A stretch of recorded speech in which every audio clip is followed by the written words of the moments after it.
Um, Hi, everyone, and welcome to the last Zoom for this empathy challenge, isn't it, ladies? It is. Yes, it is. So Yeah, exciting. thanks. And I want a big thanks to Leanne and Anne who, come along and chat with me, for these 3 weeks in a row. Thank you. I am grateful. Yeah, it's been good. No worries. Thank you. So in the last week, what this week has been about, it was following on from week 1 and 2. So week 1 was, the sort of our empathy for self. So how is that? Do we do it? And then it was that second week of the empathy for others. What do we need to be able to have the empathy for others that we need in our work? Because in as we have a healthcare worker and an educator right in this group, like how much do you need and what do you got to do to nurture your own so that you can keep turning up? Because this is an ebb and flow thing. You've got to have empathy for self and empathy for others so that you can keep turning up, right, to do what you do every day. So when you've got those two and they are in balance and, you are putting boundaries in and looking after yourself, you're putting boundaries in to sort of look after others and you're feeling pretty good, right? Then how, when you're feeling good and you're in that good sort of that state of flow, I guess, where, you're feeling good and hale and hearty, then how does that turn into compassionate action? And so that's what this last week has been about, noticing that.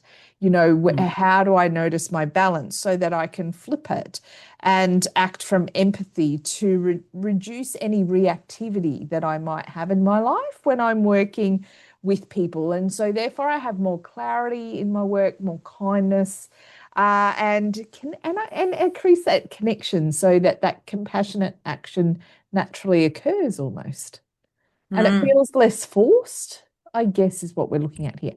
So I want to sort of just turn to you two ladies, and just go, hey, thinking about what you learnt, that awareness that you increased with your empathy for self and then the second week empathy for others, what does it feel a bit more balanced to help you with your work you do day in, day out as teachers?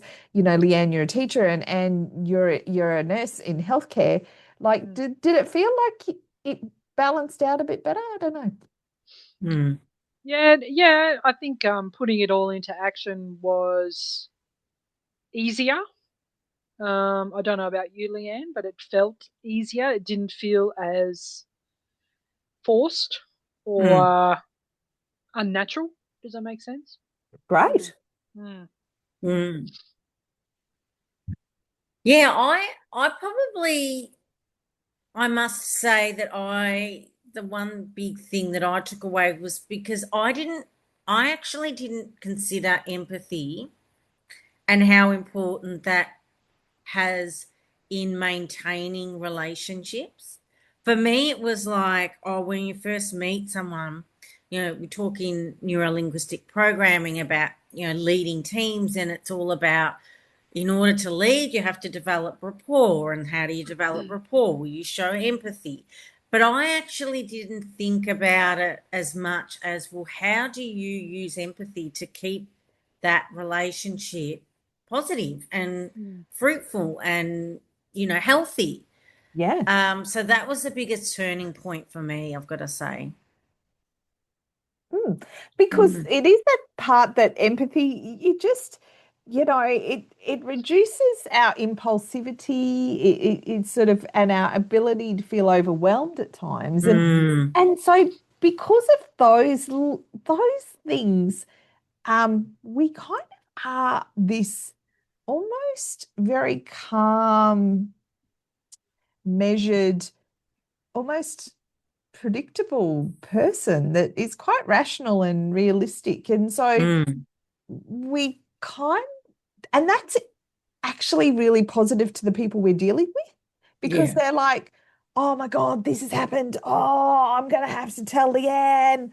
Oh my God. And then they come and tell you, and then you just go, okay, all right. So what do you think we can do about that?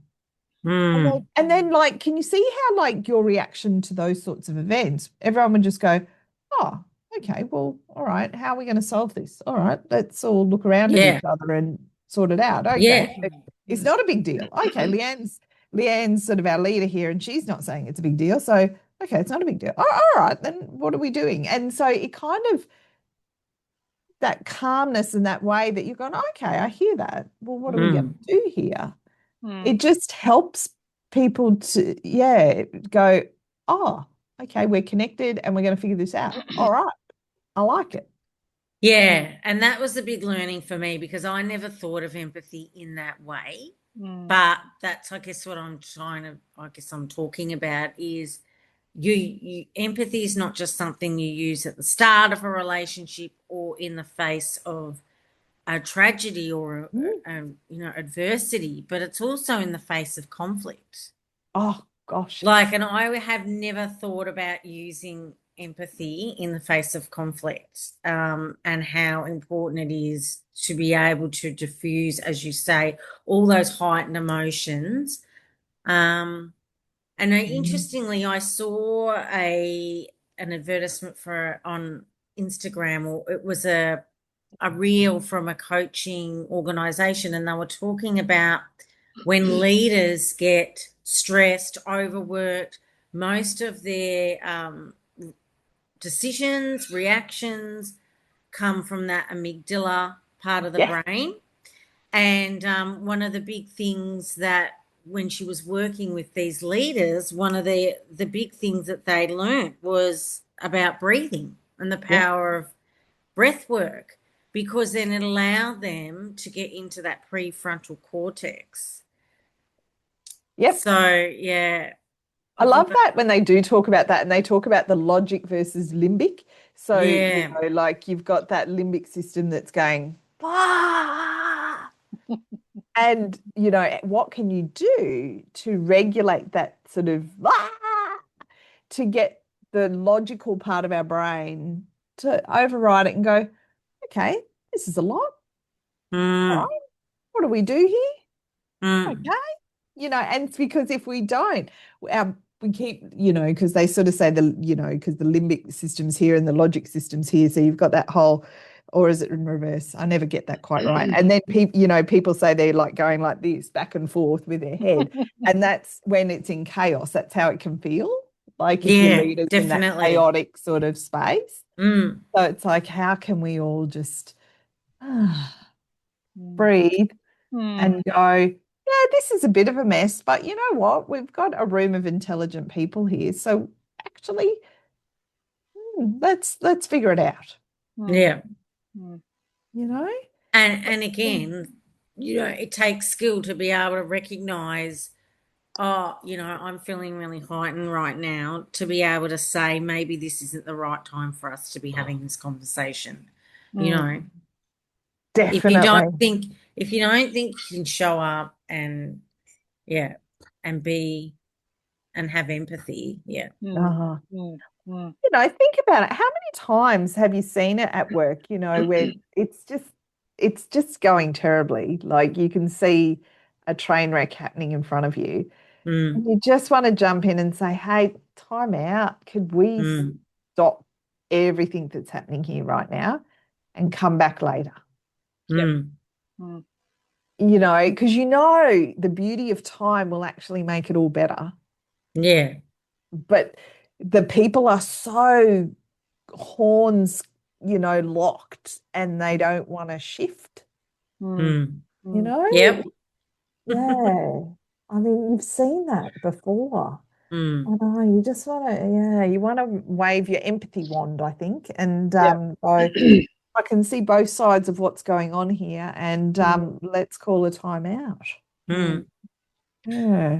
Yeah, I'm also curious to know that some people might struggle if they're not used to, if they're not actually used to that style of leadership, or, I notice with some of our students who come from, history of school refusal, disengagement, some fractured families, that when you start to show empathy, it's almost like they're like, oh, get away from me. Like, you're too much. You're too much on the nice scale. Yeah. They think you want something. Yeah. Yeah, you're too nice. What do you want from me? you're annoying, you're being annoying. Oh, yeah. Or you're being a bit too much touchy-feely, get out of my Yeah, business, yeah. you know?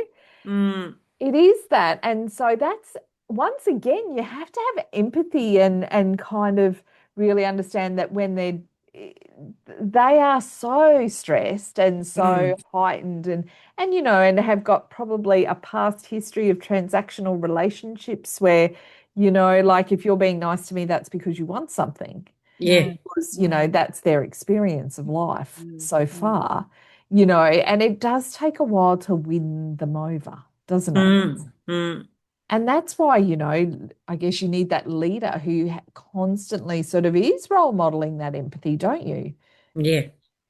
because then it's always there. Mm, You know, it's yeah, it is that, isn't it? mm, Yeah. But yeah, how do you have the energy to consistently have this supply of Mm, yeah. empathy? mm, mm. So we go back to that. And you know, and I guess knowing yourself so well, how do you know yourself so well to keep up that good supply of empathy? Mm. Mm, Because, Anne, I'm curious, in because we've only been at this for a few weeks, because it's Yep, only a 21-day challenge, right? yep, yep. But something shifted for you that you've done something different in the last 21 days that, Um, yep. yeah, that's shifted, that's lifted, was it your empathy for self, do you think? Or, Maybe I think I have plenty of empathy for others, and maybe I just showing it differently. Maybe I ah, think I've good point. been pausing a lot more, like just stopping and taking a breath, and just stopping, and rather than rush in and want to fix Yeah, and tell them how, I've yeah, allowed them to sort of, I've taken a breath, I've asked appropriate questions, and I've yeah. allowed them to sort of go their own way. Does that make sense?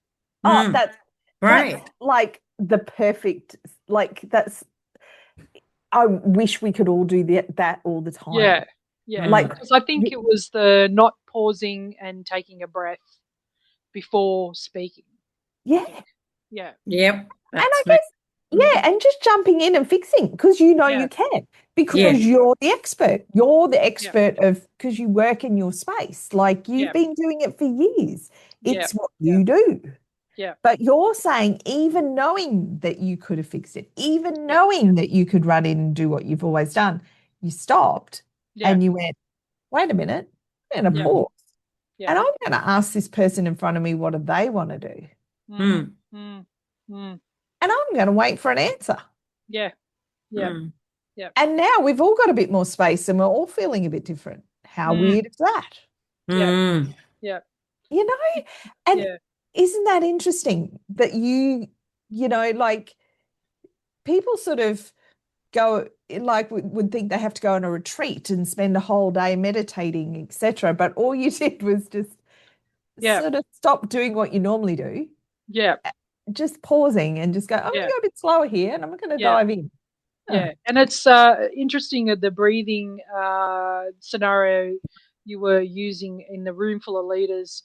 I was listening to a podcast here a couple of weeks ago, and I can't remember who it was for the life of me. And they were talking about how, as babies, they don't know how to regulate their nervous system. So they self soothe, when they get upset, they slow down, they go, when they do the Yes. two breaths and then they breathe out. yeah. Um, Yes. and that I've actually been doing that in my yoga practice, and even Oh, through the day, if I find myself a little bit overwhelmed, I guess I will stop. And I've even been showing it to clients as well at work, yeah. giving them a different breathing practice rather than box breathing and so forth. I've just been going and Yeah. literally doing the two breaths, making the noise, and it Yeah. Yeah. slows everything down Yep. to the point where, right, I now know where I'm going. I know where everyone else is coming from. let's just go from there, shall we? So that's been really interesting, and when you sit and think about it, how babies don't know how to regulate their nervous, or most adults don't know how to do it either. So it's been a good practice Yeah, and an interesting experiment to show as well. Yeah. Oh, exactly. yeah, I've heard that podcast. They were talking about when babies like are crying and crying and crying, and then just before they've just calmed themselves, they Yep. do that. Yeah, Yep. Yeah. Mm. Yeah. Mm. because Really great. yeah, Mm. because isn't it? Because that's like that full thoracic engagement because it's that, and it's Yeah. it's Yeah. Yeah. yeah. Mm. Yeah. Oh, so anything else that you'd sort of want to flag to everyone listening to say, hey, this was a pretty good empathy challenge, and maybe, yeah, you could do it Yeah. at work. Yeah. No, it was a good challenge to do. Like with all the other challenges, you don't need to be doing all of them to get the value out of it. Um, even if you think you have a lot, I mean, I Yeah. thought I had a lot of empathy. Even if you think you have a lot of empathy, Yeah. it shows that you have capacity for more, I think, and without getting exhausted doing it. Exactly. Agreed. Yeah, tapping into what you're doing and just, having that gentle shift, like what you were saying, Anne, with that gentle shift of just going in and just going, okay, I'm going to slow Yep. down now. All right. Yeah. That that's gold right there, Mm. because I think we sometimes overthink how it's going to be hard to change. Mm. Mm. Mm. And Yep. that's, I don't think that's hard at all, is it? Mm. I don't know whether This, it's the change. Sorry, Leanne. I don't know whether no, it's the change, but more about tapping into the capacity you have. Yes. absolutely. Yeah. So you can keep turning up every day to do the job you do. Yeah. Yeah. You're gonna, I mean, let's face it, you're at work more than you're at home enjoying Mm. yourself. So, you want to improve your capacity to feel good doing the thing that you're doing most of the time. Yeah. Definitely. Yeah. Yeah. Yeah. Well, thank you. Is there anything else you want to add before we run out the door today? No, just looking forward to the next challenge. Yeah. Thank you for segueing into that beautifully, Anne. You're You're welcome. a champion. So it does start on the 1st of July. The beautiful Mona Lisa, who is the core element of many of my organisation things in Zest Again, she is a wizard. She has got the Kindness Challenge built and ready to go, and we kick off on the 1st of July. So we will send a flyer out to everybody who is in our contacts list to get them to join in. It's actually got so much good stuff in it about, once again, kindness for self, kindness for others, and kindness in the world around us as well. So, and how that's impacting our well-being every day. Mm. And it's actually, I'm excited about this one. I get excited about all of them. But I think when I was putting this one together, could not believe some of the linkages. I was going, wow, this is so important in the current climate we're living in. Oh my gosh, Totally. And so, yeah, I think this will be a really cool one. And once again, it's for everybody. So I'm going to really get it out to student groups and stuff as well, because I think students really need this one too. Yeah. Yeah, we're gonna get it out there. So it's ready to go, but it doesn't launch until the 1st of July. But we're gonna open the landing page so you can sign up as soon as possible. And invite everybody and anybody in. Like, invite your whole team. I don't care. Like, everyone is welcome. Hey. Yeah. Right. Yeah. Yeah. And Well, I'm loving the fact that we're on Spotify. Oh yeah. Yes. It's my Bucket like list magic stuff. lady. Spotify, we're on YouTube, like we're everywhere, man. Yeah, Like, yeah, you can just, plug in and Yeah. listen to the three of us gibber away for Yeah. ages. I'm good at the gibber. Same. I love you both for being excellent gibberers. Yeah, we can gibber. Well, thank you. And yeah, follow us on Spotify, definitely. Yeah. That'll be awesome. All right. Well, I'm going to let you go, ladies. Thank you as always. And for everyone out there, we're going to see you again as at the 1st of July because, we're going to send you the Zoom sessions. You're welcome to come and join us and pod with us. Like we don't mind some extra voices, do we? No, not at all. You're welcome. All Yes. right. Have a fabulous time, everyone. Look after yourselves and be well. Thanks. See you soon.